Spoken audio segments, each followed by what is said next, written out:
오늘 은혜 받으실 말씀은 갈라디아서 3장 13절에서 14절까지 말씀입니다. 갈라디아서 3장 13절에서 14절까지 말씀을 다 같이 봉독하겠습니다. 그리스도께서 우리를 위하여 저주를 받은 바 되사 율법의 저주에서 우리를 속량하셨으니 기록된 바 나무에 달린 자마다 저주 아래에 있는 자라 하였음이라. 이는 그리스도 예수 안에서 아브라함의 복이 이방인에게 미치게 하고 또 우리로 하여금 믿음으로 말미암아 성령의 약속을 받게 하려 함이라. 아멘. 평소에 하나님을 믿는다고 큰 소리를 치다가도 폭풍우가 몰아쳐서 삶의 터전이 엉망이 되면 그만 낙심하고 절망하는 사람들이 많이 있습니다. 과연 하나님께서 나의 기도를 들으셔서 모든 것이 무질서하고 흑암이 된 삶의 환경을 아름답게 회복시켜 주실 것인가? 이러한 질문에 명쾌하게 대답할 수 있으면 그는 신앙의 토대가 튼튼한 사람입니다. 여러분, 우리가 하나님이 어떤 분이신가를 알고 하나님을 정확히 믿고 있다면 인생에 어떤 폭풍우가 불어닥쳐도 쓰러지지 않고 넉넉히 이길 수가 있는 것입니다. 첫째로 우리는 하나님이 어떤 분이신가를 생각해 보아야 합니다. 여러분, 우리가 믿는 하나님은 좋으신 하나님이십니다. 이 세상에 하나님보다 더 좋으신 분은 없습니다. 여러분 중에 이렇게 말씀하실 분이 있을지 모르겠습니다. 목사님, 하나님을 보셨습니까?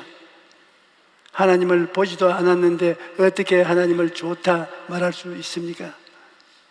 여러분, 우리 육신의 눈으로 하나님을 직접 보지는 않아도 하나님의 지으신지 아닌지를 좋으신 하나님인지 아닌지를 쉽게 알 수 있습니다.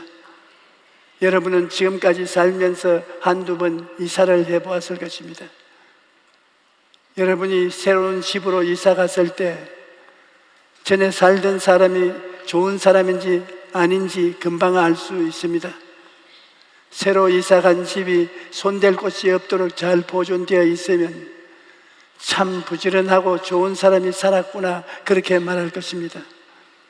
그런데 문짝이 다 부서져 있고 여기저기 고장난 채 그대로 있으면 주인이 참 게으른 사람이었구나, 그렇게 말할 것입니다. 전에 살던 집 주인을 만나보지 않아도 그 흔적을 보고 사람의 됨됨이를 짐작할 수 있는 것입니다.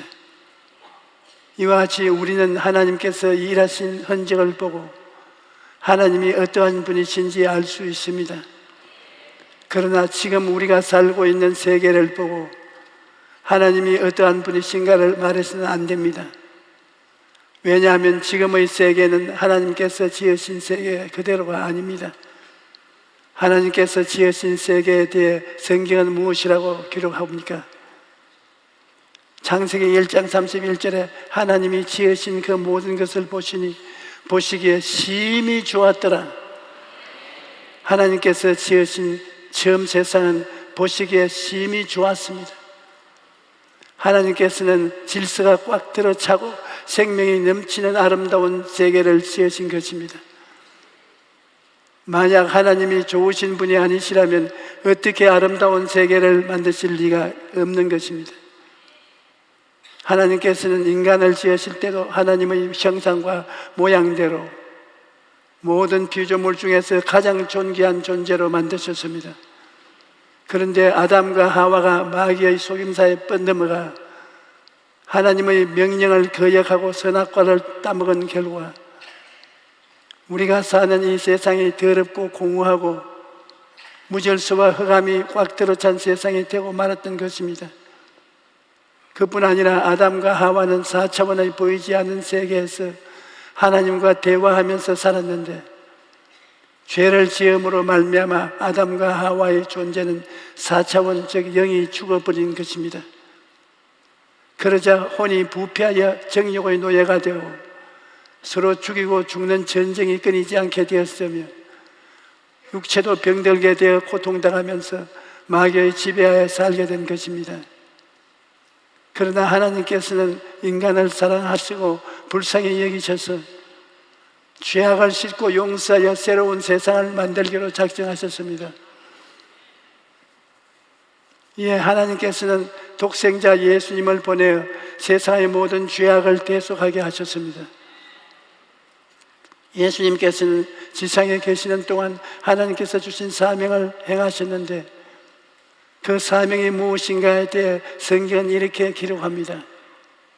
예수께서 그 자라나신 곳 나사렛에 이르사 안식일에 늘 하신 대로 회당에 들어가사 성경을 읽으려고 서심해 선지자 이사야의 글을 들이 책을 펴서 이렇게 기록된 데를 찾으시니 곧 주의 성령이 내게 임하셨으니 이는 가난한 자에게 복음을 전하게 하시리고 내게 기름을 부으시고 나를 보내사 포로된 자에게 자유를 눈먼 자에게 다시 보게 함을 전파하며 눌린 자를 자유케 하고 주의 은혜의 해를 전파하게 하려 하심이라 하였더라. 책을 펴서 그 맡은 자에게 주시고 앉으시니 회당에 있는 자들이 다 주목하여 보더라. 이에 예수께서 그들에게 말씀하시되 이 글이 오늘 너희의 귀에 응하였느니라 하시니 여러분, 예수님께서 오신 것은 가난한 자에게 복음을 전하기 위한 것입니다. 사람은 이중으로 가난할 수 있는데 영적으로 가난하고 물질적으로 가난할 것입니다. 아담과 하와 이후로 인류는 영적으로 가난합니다. 아담의 후손으로 태어난 사람들에게는 하나님 아버지도 안 계시고 말씀도 없고 영생도 없고 천국도 없습니다. 이러므로 그는 영적으로 가난한 것입니다. 아무리 세상의 부귀영화를 다 가지고 있어도 그러한 부요는 아침 안개와 같은 것입니다. 잠시 있다 사시들고 마는 풀이요 떨어지는 꽃에 불과합니다. 그러나 여러분과 나는 영적으로 부유한 자인 것입니다. 하나님 아버지를 모신 자요 말씀과 영생과 천국을 가진 사람입니다. 그러므로 우리는 영적으로 부유한 자가 되었다는 사실을 알고 주님의 은혜에 깊이 감사해야 할 것입니다. 주님께서는 또한 물질적으로 가난한 자를 위해 오셨습니다. 우리 인간은 원래 물질적으로 가난하게 살도록 만들어지지 않았습니다. 하나님께서는 아담과 하와를 지으시기 전에 하늘과 땅과 그 가운데 모든 것을 풍부하게 다 예비하셨습니다. 그러므로 하나님은 우리가 가난해서 찌들어져서 고통당하는 것을 원치 않으시는 것입니다. 갈라디아서 3장 13절로 14절에 그리스도께서 우리를 위하여 저주를 받은 바 되사 율법의 저주에서 우리를 속량하시니 기록된 바 나무에 달린 자마다 저주 아래 있는 자라 하였습니다. 이는 그리스도 안에 아브라함의 복이 이방인에게 미치게 하고 또 우리로 하여금 믿음으로 말미암아 성령의 약속을 받게 하려 하십니다. 예수님께서 오셔서 인류의 모든 죄를 짊어지고 십자가에 달려 돌아가심으로 이제 우리는 저주에서 해방되고 이로 인하여 물질적인 부유 또한 누릴 수 있게 된 것입니다.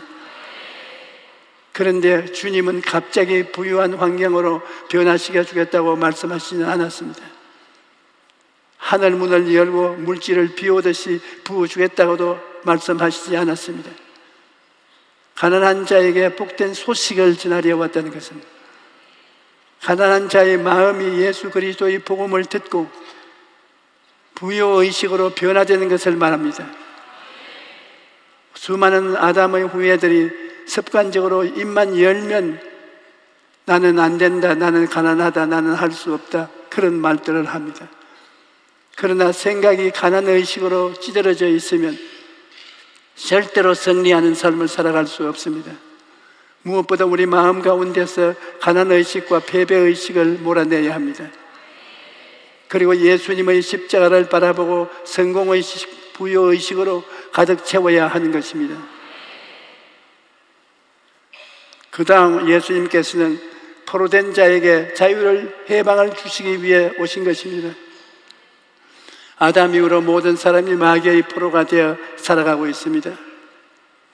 인류 문명은 날이 갈수록 발전하지만 인간은 여전히 마귀에게 묶여 고통을 당하고 있는 것입니다. 제가 교회를 개척했을 때 천막교회에 오는 성도들은 모두가 가난한 사람들이었습니다. 그때 저는 양복 한 벌에다 구두 한 켤레뿐인 단벌 신사였는데 이 단벌을 자꾸 훔쳐가는 사람이 있었습니다. 양복뿐만 아니라 무엇이든지 눈에 띄면 다 훔쳐갔는데 그 장본인은 바로 우리 동네에 이름난 깡패 두목이었습니다. 그는 밤낮 싸움을 벌여 성한 이빨이 하나도 없었고 가끔 교회에 와서 못 살게 굴었습니다. 그런데 그는 금요일 철야 예배 때 제가 방 안에 있는데 주일학교 아동들의 호함 소리가 들렸습니다. 그래서 나가보니 어린 아이들이 어른 한 사람을 꿇어 앉혀놓고 호함을 치며 호통하고 있었습니다. 그 어른은 바로 깡패 두목이었는데 그날 또 무엇을 훔쳐가려고 왔다가 철야 기도하는 주일학교 아이들에게 잡힌 것입니다. 아이들이 그 깡패 두목에게 이 술 먹은 귀신아 나오라, 이 깡패 귀신아 나오라, 이 도적질하는 귀신아 나오라. 17살 때는 아이들이 얼굴이 새빨개지도록 호통을 치고 있는데 이 곰만치 큰 사람이 애들 앞에 꿇어 앉아서 호통을 칠 때마다 웩 하면서 토하는 것입니다. 그래서 내가 거기에 나타나지 않는 것이 좋을 것 같아서 살짝 내 방으로 들어왔습니다. 밤새도록 호함 소리와 부러지는 소리가 들리더니 아침이 되자 주일학교 어린이들이 기도 때문에 그 깡패 두목이 회개하고 예수님을 믿어 중생하고 성령을 받아 방언까지 하고 있는 것입니다.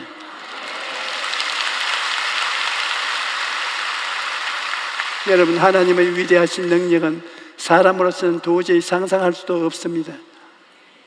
이분이 예수님을 믿고 난 다음 얼마 있지 않아 우리 교회에서 찬송 부를 때 앞에 나와서 북을 치게 되었고 그 다음 신학교에 들어가서 공부를 하고 목사가 되어 많은 사람들을 주께로 인도하고 있는 것입니다. 여러분, 복음이 선포되는 곳에는 이처럼 마귀의 포로가 된 자가 자유와 해방을 얻게 된 역사가 일어나는 것입니다. 또 예수님께서는 눈먼 자에게 다시 보게 함을 주시기 위해 오셨습니다. 여러분, 만약 우리가 앞을 보지 못한다면 그 고통이 얼마나 크겠습니까? 눈을 감고 세 발자국만 옮겨보십시오. 천길 만길 벼랑에 떨어질 것 같은 느낌이 들 것입니다. 시력을 상실한다는 것이 얼마나 큰 고통인지 말로 다 할 수가 없는 것입니다. 그런데 여러분, 영의 눈이 먼 사람을 생각해 본 적이 있습니까? 아담과 하와가 타락하기 전에는 육신의 세계만 가진 것이 아니에요. 영의 세계도 가졌습니다. 그런데 하나님을 반역함으로 말미암아 영적으로 눈먼 자가 되고 만 것입니다. 그래서 오늘날 세상 사람들은 영의 눈이 멀었기 때문에 어디에서 와서 무엇 때문에 살며 어디로 가는지 전혀 알지 못한 것입니다. 삶의 목적과 방향을 알지 못한 채 걸어가다가 영원한 멸망으로 떨어지는 것입니다. 제가 오키나와에서 교역자 세미나를 인도하는 중에 어떤 교역자 한 분의 간증을 들은 적이 있습니다. 그분은 자유주의 신학교에 들어가서 공부하면서 날마다 신앙을 잃어가다가 나중에는 신앙을 포기하게 되고 목회의 꿈도 포기하고 말았습니다. 그런데 그렇게 방황하고 있을 때 시력이 점점 나빠지더니 나중에는 안경을 끼고도 사물이 보이지 않는 아주 절망적인 단계에 이르게 된 것입니다. 병원에 가니 의사가 당신의 눈은 의학적으로 고칠 수가 없어, 눈의 신경이 죽어가고 있다고 절망적인 선언을 했습니다. 그때서야 이분은 다시 하나님께 나아가 하나님, 만일 하나님께서 살아계신다면 제 육신의 눈을 치료해 주시고 영의 눈도 뜨게 해 주시옵소서. 그래서 성경에 기록된 기사가 사실임을 깨닫게 하여 주시옵소서.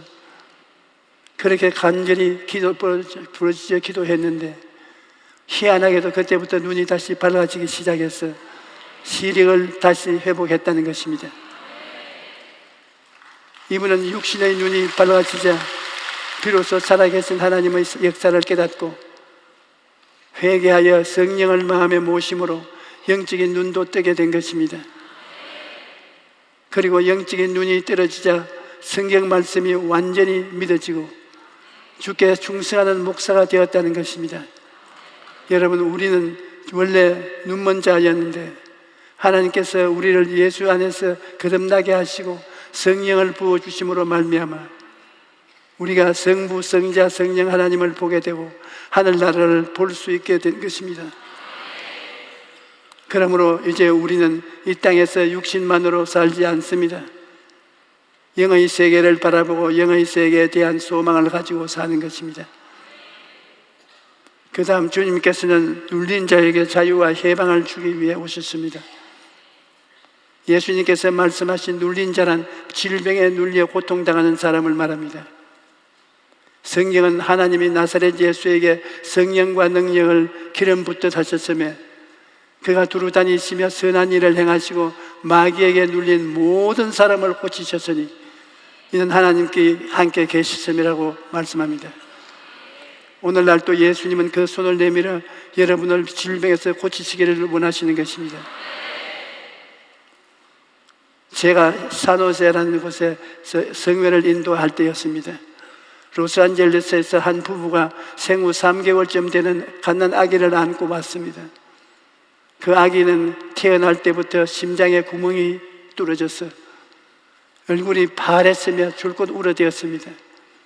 병원에서는 아기가 너무 어리기 때문에 수술할 수 없으며 좀 더 커야 수술할 수가 있는데 문제는 그때까지 아기가 살 수 없다고 했던 것입니다. 그런데 설교를 마친 다음에 병자를 위한 기도 시간에 하나님께서 갓난 아기의 심장병이 나았다고 말씀해 주셨습니다. 그러나 그 말이 쉽게 내 입에서 나오지 않았습니다. 갓난 아기의 부모에게서 미국의 유명한 의사들이 모두 못 고친다는 말을 들었기 때문입니다. 그래서 나는 아기의 심장병이 나았다는 말은 조금 밀어놓고 성령님이 말해주시는 대로 다른 병이 나은 것을 선포했습니다. 그런데 그러다가 만일 내가 하나님께서 계시해 주신 것을 말하지 않음으로써 그들 부부가 울면서 집으로 돌아간다면 나의 책임이 크다는 생각이 들었습니다. 그래서 즉시로 심장병을 앓는 아기가 나았다고 말했습니다. 그러자 그 부부가 감격해서 서로 얼싸안고 우는 것입니다. 그런데 저는 그 광경을 보면서 저 병이 안 나으면 어찌나 하고 걱정이 재산같이 되었습니다. 하나님이 분명히 계시를 주셨지만 저도 인간인지라 믿음이 약해졌던 것입니다. 이튿날 그 교회 재직들과 점심을 같이 하는데 그 부부도 그 자리에 초청받아 아기와 함께 참석했습니다. 그런데 부인이 말하기를 목사님 어젯밤에 아기의 병이 나았다고 하셔서 우리는 큰 기쁨을 가지고 호텔로 돌아왔습니다. 그런데 다른 날보다 아기가 더 울며 보채해서 그만 마음속에 의심이 들어왔습니다. 우리 부부는 밤사이에 얼마나 고통을 당했는지 모릅니다. 그러나 새벽녘에 우리는 하나님의 종이 성령의 감동을 받아 아기의 병이 나았다고 말씀하셨으므로 다시 믿기로 결정했습니다. 그리고 데리고 온 아기를 보니 하루가 지났는데도 낳은 기미가 조금도 안 보였습니다. 나는 속으로 이건 낭패 났구나 그렇게 생각하고 다시 기도를 드렸습니다. 주님이시여 정말 이 아기가 나았습니까? 그런데 마음속에 걱정하지 마라, 기적이 즉시 나타날 때도 있어야 천천히 나타날 때도 있다, 이와 같은 성령의 음성이 들려왔습니다. 그럴 때 산호세에서 성회를 마치고 애틀란타로 가서 교역자 수양회를 인도하고 있는데 산호세에서 목사님의 전화가 왔습니다. 조 목사님, 은행 지점장 부부가 갓난 아기를 안고 왔던 것 기억하고 계시지요? 예, 기억합니다. 그들 부부가 다음날 로스안젤레스로 돌아갔는데 거기 도착하자마자 아기의 병이 깨끗하게 나았다고 전화가 왔습니다.